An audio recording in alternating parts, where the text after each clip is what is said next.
নমস্কাৰ। আজিৰ পাঠ্যক্ৰমত পাঠ লৈ আহিছোঁ ভাৰতীয় কবিতাত ৰাষ্ট্ৰীয় একতা আৰু সংহতিৰ প্ৰতিফলন কেনেদৰে ঘটিছে।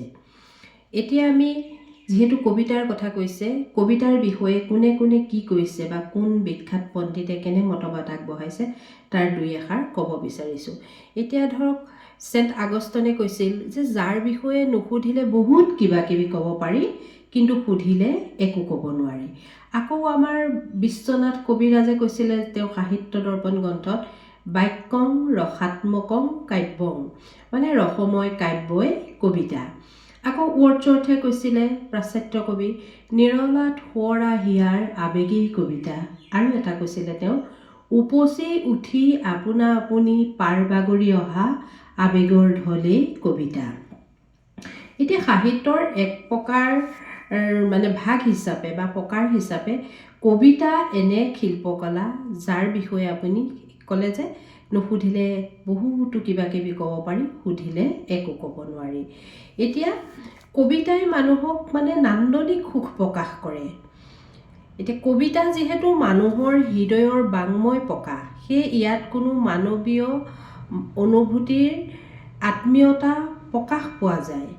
আৰু দেশ বা ভাষাৰ ভিন্নতা থাকিলেও বা বিভিন্ন সাহিত্যত ৰচিত হ'লেও কবিতা পৰিচয়ৰ ঊৰ্ধত ই এক আৰু এক সংহতিৰ সুৰ প্ৰতিনিধিত্ব কৰে বা প্ৰতিধ্বনিত হয়। মানুহৰ সত্তা এক, কাৰণ মানুহৰ সত্তা এক আৰু অভিন্ন। মানে কবিতাই কি হয়, মানুহৰ জীৱনৰ চিৰন্তন অনুভৱবোৰক বাংময় ৰূপত প্ৰকাশ কৰে।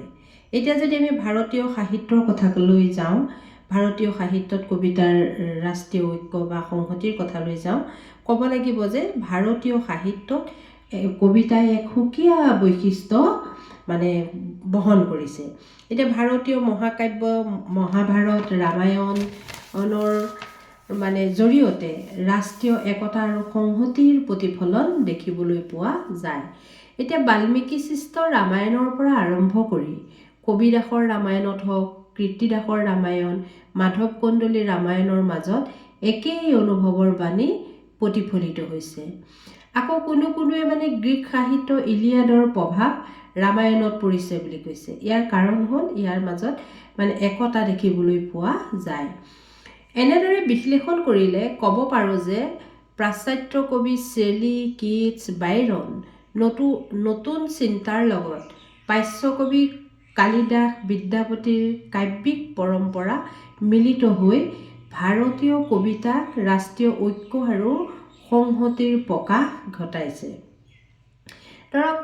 এনেদৰে ভাৱনাৰ সংমিশ্ৰণ হয়।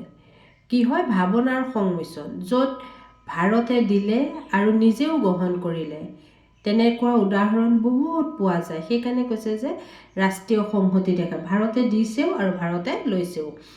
বিশ্বমানৱৰ অনুভূতিবোৰ অভিন্ন। ভাৰতীয় কবিতাতো ঐক্য আৰু সংহতিৰ অভিন্ন সুৰ দেখা যায়।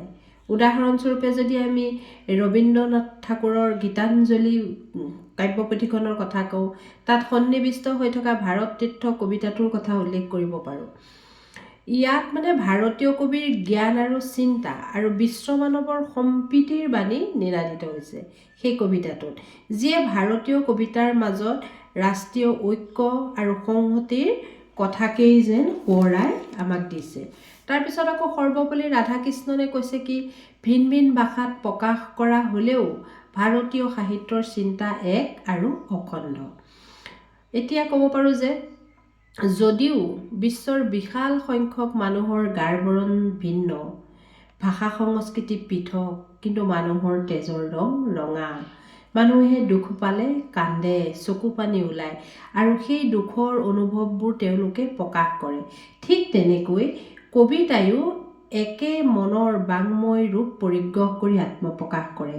মানুহৰ মনৰ যি ৰূপ সেইটো কবিতাত একেই হয়, হয় এই সাহিত্যত হওক, নহয় বেলেগ সাহিত্যত হওক বা দেশৰ বিভিন্ন প্ৰান্তত হওক। এই সাৰ্বজনীন আবেদনৰ তাৰণাতে ভাৰতীয় কবিতাত ৰাষ্ট্ৰীয় একতা আৰু সংহতিৰ প্ৰকাশ দেখা যায়। কবিতাৰ মূলভাৱ বা বিষয়সাৰ বেলেগ বেলেগ হ'ব পাৰে, কিন্তু বিশ্বমানৱৰ প্ৰাণৰ সুৰত একতাৰ বাণী প্ৰতিফলিত হয়। আমি ধৰক যেনেকৈ কালিদাসক মানে ছাৰ উইলিয়াম জনছে ভাৰতৰ শ্বেক্সপিয়াৰ বুলিলে, কিয় ক'লে? সেইটো এটা ৰাষ্ট্ৰীয় একতা আৰু সংহতিৰ বাবে সম্ভৱ হৈছে। এতেকে কবিতাক কোনো জাতীয় বা ৰাষ্ট্ৰীয় পৰিসীমাৰে আবদ্ধ কৰি ৰাখিব নোৱাৰি। মানুহৰ শৈল্পিক দৃষ্টিত মিলন দেখা যায়, সুৰধ্বনিও একে হয়। এতিয়া আমি ধৰক জ্যোতিপ্ৰসাদৰ কথা ক'ব পাৰোঁ। অসমৰ জ্যোতিপ্ৰসাদ আগৰৱালাই কি কৈছিল যে তেওঁ এক মাতৃৰ কথা কৈছিল, এক ভাষাৰ কথা কৈছিল, আৰু তেওঁৰ কবিতাটো চেলি, ৱৰ্ডছৱৰ্থৰ আদিৰ প্ৰভাৱ দেখা যায়। তেনেকৈ সেইকাৰণে কৈছে যে কবিতাসমূহ এক হ'লেও বা কোনোবা এখন দেশৰ হ'লেও ইয়াত বিশ্বমানৱৰ সুৰ প্ৰতিফলিত হয়। এতিয়া আকৌ মানে স্পেনিছ লেখকে এজনে কৈছিল যে পেৰুডিয়ান কাব্যত কি হয়? ৰামায়ণ মহাভাৰতৰ সাজ দেখিবলৈ পোৱা যায়। ঠিক তেনেকৈ ভাৰতীয় মহাকাব্য মহাভাৰতত যি নৈতিক শিক্ষা আখ্যানমূলক প্ৰভাৱ আছে, ধৰক নীতি শিক্ষামূলক, তাত ইজিপ্ত, গ্ৰীচ, মধ্য আমেৰিকাৰ সাহিত্যৰ পণ্ডিতসকলে বিচাৰি পায় বুলি কৈছে। এতিয়া মানে ৰামায়ণৰ নীতি শিক্ষাৰে ধৰক চীন দেশতো তেওঁলোকৰ ভাষালৈ অনুবাদ কৰা দেখা যায়। মানে এইটো সংহতি হৈছে। ৰামায়ণৰ কথা কি কৰিছে? চীন দেশৰ ভাষালৈ নামবিহীন এজন ৰজাৰ জাতক নামেৰে ভাৰতীয় ভাষাৰ পৰা চীন ভাষালৈ অনুবাদ কৰিছে। এই ধৰণৰ অনেক উদাহৰণ আছে যিয়ে ভাৰতীয় কবিতাৰ মাজেৰে প্ৰতিফলিত ৰাষ্ট্ৰীয় ঐক্য আৰু সংহতিৰ চিত্ৰ দাঙি ধৰে।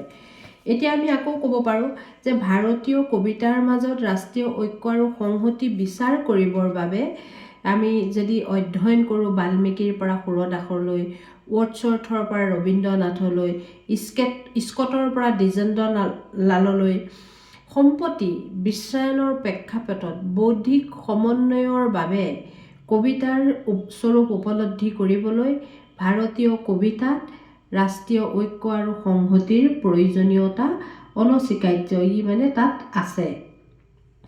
এইবুলিও আমি ক'ব পাৰোঁ যে পৃথিৱীৰ বিভিন্ন ঠাইত সভ্যতাৰ মান, সামাজিক ৰুচিবোধ, সাংস্কৃতিক পৰিৱেশ পৰিস্থিতি, মূল্যবোধ আদিৰ ভিন্নতা থাকিলেও সকলো মানুহৰ মানৱীয় চেতনা, আবেগ, অনুভূতি, আশা, আকাংক্ষা আৰু কল্পনা জগতখনৰ মাজত এক সুমধুৰ মিলন বা সাদৃশ্য দেখা যায়।